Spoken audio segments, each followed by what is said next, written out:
Do you think inflation is a political liability? That's a great asset. More inflation. What a stupid son of a... The only thing, my being the oldest president, I know more world leaders than any one of you ever met in your whole goddamn life. Well, a few classy examples there of President Biden going off on reporters. And as we count down the final days of his presidency, we're learning that Biden most likely will not hold an end-of-term news conference, which is traditional, but he will deliver a foreign policy speech tomorrow and then a farewell address on Wednesday. Speeches are one thing, but questions are important for our leaders. You wonder, is the president afraid to answer for some of these controversial decisions that he's made recently? For instance, you can go down the list, pardoning his son, he said he wouldn't, transferring 11 Gitmo terrorist detainees to Oman for resettlement. See how that goes.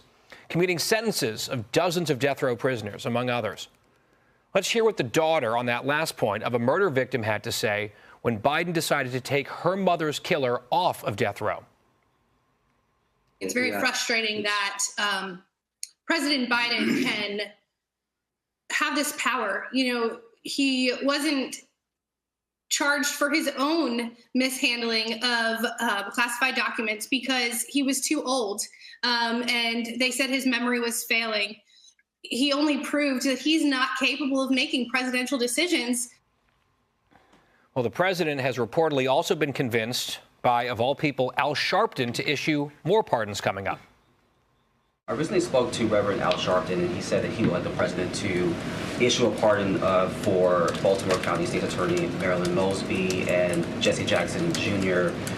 Can we expect to hear an announcement on any high-profile pardons such as these? Yeah, I'm not going to get ahead of the president. He's going to make some more announcements or pardons and commutations. The president and his team is working through it. They're trying to figure out the best way forward. Well, that certainly inspires confidence, given what they've done so far. And I think the translation there from KJP is, yes, there are more pardons coming, maybe part of that sort of laundry list from Al Sharpton. I want to start, Anita, with you on this question about the possibility, maybe the likelihood, that Biden is not going to do a term-ending press conference. He has avoided questions in an unprecedented way throughout his term. Just from a journalistic standpoint, isn't it important for the leader of the free world to answer in a formal setting questions as he exits the stage? Yeah, of course it is. And in a White House briefing, KJP was very ambiguous about whether he would do that. I'm guessing that he's not going to. President Biden holds the record for the fewest number of press conferences of the last 7 presidents. I think when you weigh the risk reward, the White House team looks at that and thinks, there's too much risk there. Look at the things you listed at the top. The commutations, the pardoning of his son, a number of other things. If he's asked about that, I think he's going to have trouble answering. He mixes up dates, names, events, too much risk. So, Jason, how much of this do you think is his team, because it's all about his team, right? He doesn't seem to be making too many decisions himself, saying we don't want to have these questions asked of us because it could get uncomfortable, or the team saying we know he's not really up for answering questions? Well, to your point and to Anita's, I don't think President Biden is capable of actually answering the questions. He's always had to use a cheat sheet. I don't think he has the cognitive capability, and I think they are going to continue to try to gaslight and rewrite history. You can't do that when a reporter from, say, the Wall Street Journal is asking you a tough question. So I don't think it's going to. I understand why it's not going to happen. I think it's fundamentally wrong. Jackie, it seems like the verdict, at least the initial verdict on the Biden presidency, is very much in from the American people. We saw it in the election results, of course. And then here's a new poll from the Associated Press. How will Biden's presidency be remembered? That's the question. And 25% of Americans total said it will be remembered as good or great. I would love to meet those people.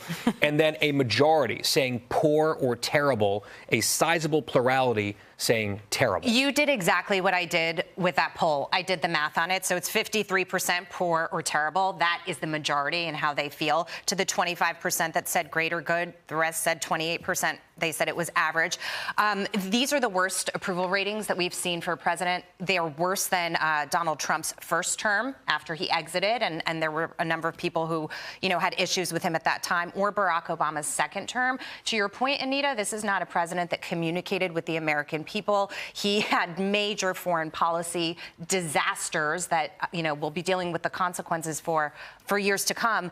And economy. I mean, I'm a business person. We talk about that every day between inflation and the overall economy, and I'm not talking about the stock market. People really suffered, so I'm not surprised to see numbers like this. We are looking backward, of course, at Biden, but the real story coming up is the future looking forward. And to that point, all eyes on Capitol Hill this coming week. 13 of Donald Trump's cabinet nominees will face the Senate in high-stakes confirmation hearings. Trump and his party hoping it'll be a quick and easy process, but it may not quite play out that way. We have very urgent crises that have to be dealt with. President Trump needs his cabinet in place right now. Every one of these cabinet nominees needs to get a fair hearing. My greatest concern is that the Democrats don't use procedural opportunities to slow us down. Republicans choosing to rush nominees is quickly becoming a pattern.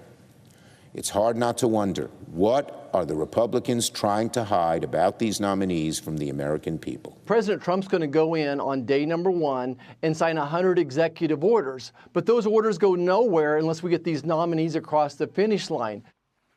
As you heard just there, Trump is reportedly planning to issue those 100 executive orders on perhaps even his very first day in office. Jason, you've spent a lot of time on the Hill. Of course, you were a powerful person up there for a while. As you look over to the other side of Capitol Hill and the Senate and some of these confirmation hearings that are due next week, what are you looking for? What stands out to you? Because it seems like the Dems, based on what we heard there from Schumer, they're looking to maybe try to claim a scalp or two here. Look, Majority Leader Thune is doing the right thing. They're going to quickly do those confirmation hearings. Democrats can ask their questions along the way, but it's up to Senator Schumer as the minority. They have some rights. Are they going to slow it down and impede the ability of the president to put his cabinet in place? That would be a shame. It would be wrong. I think America will get mad at the Democrats very quickly. They get to have a say, but they can't just drag this out. But I think Schumer is already foreshadowing that that's what he's going to do. You know, Jackie, we've heard an argument from Trump supporters and from the incoming administration saying, especially in light of that terrorist attack on New Year's Day, you need a national security team in place immediately. That doesn't preclude, I think, scrutiny and tough, fair questions. That's important for any party or any new administration.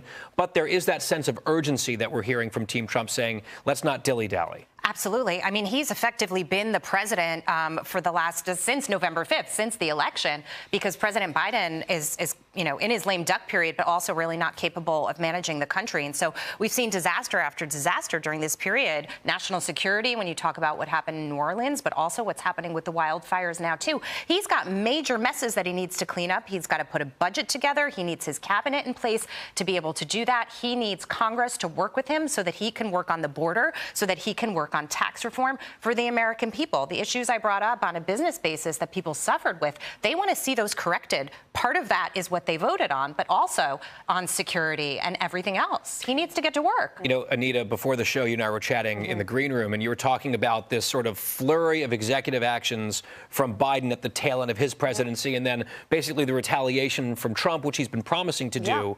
And you had a thought on that. Yeah, I mean, it seems like the Biden administration wants him to go out in a blaze of glory with these flurry of executive orders, and Donald Trump will come in and try to reverse them. I don't think that's what the American people want. Look at what's happening in the world. Wars all over the world. California is burning down. I think people, they want a peaceful transfer of power, and they want to move forward. Yeah, we've got a blaze, but not glory, it would seem right now. I'm Steve Doocy. I'm Brian Kilmeade. And I'm Ainsley Earhart. And click here to subscribe to the Fox News YouTube page to catch our hottest interviews and most compelling analysis.